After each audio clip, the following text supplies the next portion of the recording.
Olá, meu nome é Francisco Ednilson Alves dos Santos e eu sou professor do Departamento de Física da Universidade Federal de São Carlos, na área de Física Teórica.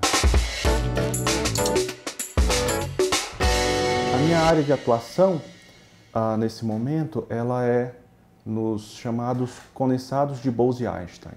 São basicamente o seguinte: todas as partículas no universo podem ser separadas em dois grupos, basicamente, não é? Os férmions e os bósons, não é? E os bósons, eles possuem uma propriedade bem interessante, que eles podem ocupar o que a gente chama de um mesmo estado quântico, não é?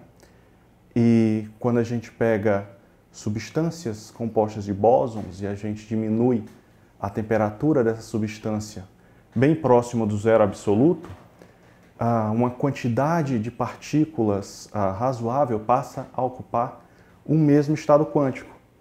E isso provoca, não é, no sistema, algumas propriedades bem interessantes que são típicas desse mundo quântico, não é?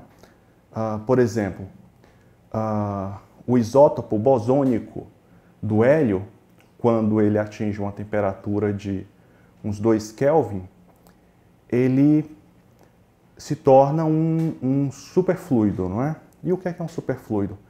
É um fluido que não apresenta nenhuma viscosidade. Ele pode, inclusive, né, por exemplo, subir pelas paredes do container que a gente usa para guardá-lo, né? E ele pode escoar completamente para fora desse container. Um outro efeito também típico da condensação de Bose-Einstein, né, uma consequência da condensação de Bose-Einstein, é a chamada supercondutividade. Na supercondutividade, o que acontece é que você tem materiais que podem conduzir eletricidade sem nenhuma resistência elétrica. Na minha área específica de trabalho, não é, com os condensados de Bose-Einstein, se divide em duas partes, não é?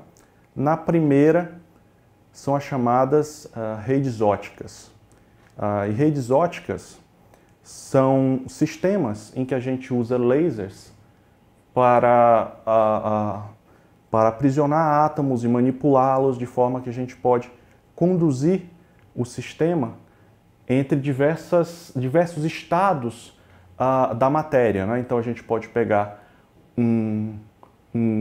uma coleção de átomos e transformá-los num superfluido, variando as propriedades do laser, né? A gente pode, variando essas propriedades desse mesmo sistema de lasers, tornar esse sistema em um isolante ou em um gás normal, não é? Então esse tipo de sistema, ele permite um grau de controle muito grande, não é? E existem muitas possibilidades em aberto ainda para estudos e pode ser possível até a gente estudar novas fases estranhas da matéria também. Uma segunda área em que eu atuo é a chamada turbulência quântica, não é? Quando a gente tem um fluido normal e a gente sacode esse fluido, ele tende a formar no seu interior um conjunto de turbilhões e redemoinhos em todas as direções, de todos os tamanhos, não é? E quando a gente tem um superfluido, não é? Isso acontece de uma forma um pouco diferente.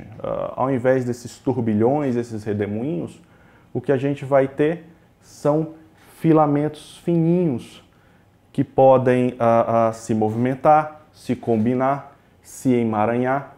E todas essas propriedades dinâmicas desse tipo de sistema ainda precisa ser estudada. E é uma área bastante importante que pode trazer, inclusive, novos entendimentos na área tanto de turbulência quântica, a turbulência de superfluidos, quanto na própria turbulência clássica, que ainda tem muitos problemas em aberto.